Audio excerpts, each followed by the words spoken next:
0, 0, 0, 0. So, yun, magandang araw po sa ating lahat. Yan, pasensya na kayo sa boses ko. Yun, meron naman tayong panibagong tutorial ngayong araw na ito. Ngayon, ang ituturo ko naman sa inyo kung paano ba gumawa ng backup sa ating Jisoo. Ibig sabihin yung mga backup ng setup natin o yung configuration natin, 'di ba? Yung configuration na ginawa natin sa Jisoo. Kasi alam naman natin na kapag nagse-setup tayo ng Jisoo, syempre marami tayong dadaanan, maraming categories. Andyan yung general, TTS, operation settings, and kung ano-ano pang category. So, 'di ba, alam naman natin na hassle 'yon kasi biruin mo, imbis na konti na lang yung time, 'di ba? Mas magko-consume pa yun ng time, lalo na kung baguhan ka pa lang sa paggamit ng Jisoo screen reader. So, kaya ngayon, ituturo ko sa inyo kung paano nga ba gumawa ng backup configuration o Jisoo backup para kapag i-restore nyo siya sa ibang device, yun pa rin yung magagamit nyo, yung inyong ginawang configuration. So, simula na po natin. So, una, 503 PM battery level 93. 0202. 0. Record button 0204. Home button. punta tayo sa ating Jisoo settings. Bagalan na lang natin. Screen TTS rate 65 60. Yan, pagalan natin.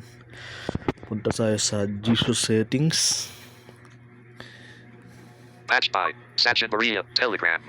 Jisoo Plus. So, nandito na tayo. So, depende na yun sa inyo. Kasi ako may ginawa akong shortcut para madali akong makapunta dito sa Jisoo. O pwede nyo naman ding hanapin dito sa apps list nyo.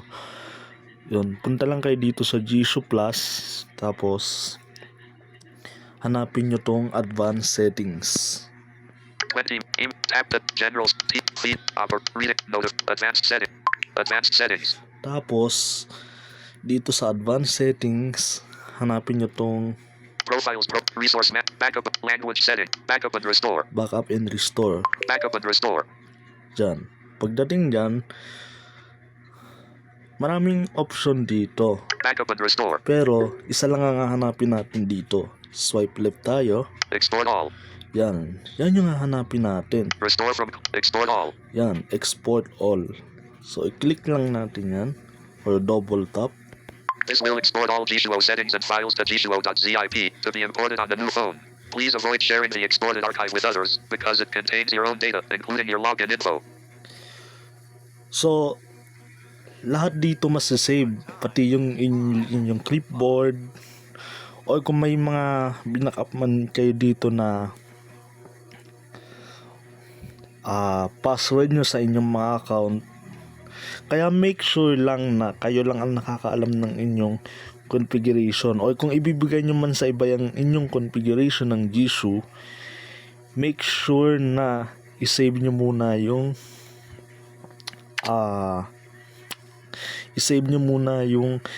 inyong mga clipboard. So, yon.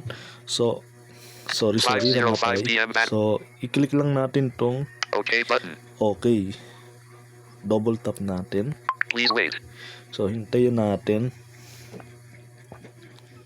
Backup and restore /storage/emulated/0/backup/jisoo.zip. So, may lalabas na ganyan. Operation/storage operation completed. So, operation completed daw. Select cancel button. Send button. So, yan, itong send, pwede na natin itong i-upload sa ating Google Drive o kung saan man. Pwede rin sa Telegram or Kung gusto nyo siyang makita dito sa phone, ganito lang ang gawin nyo. Punta tayo sa Cancel button. Backup and restore.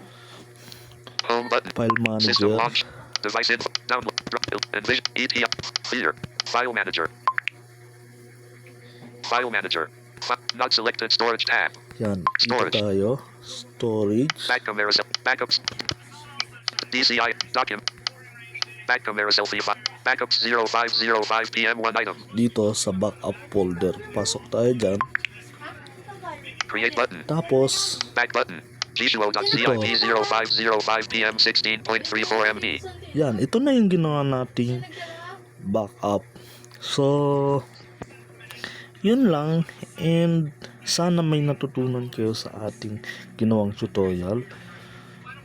And sa mga gusto ng mga ganitong video, subscribe nyo lang ang aking YouTube channel and pakipollow na rin ang aking TikTok account.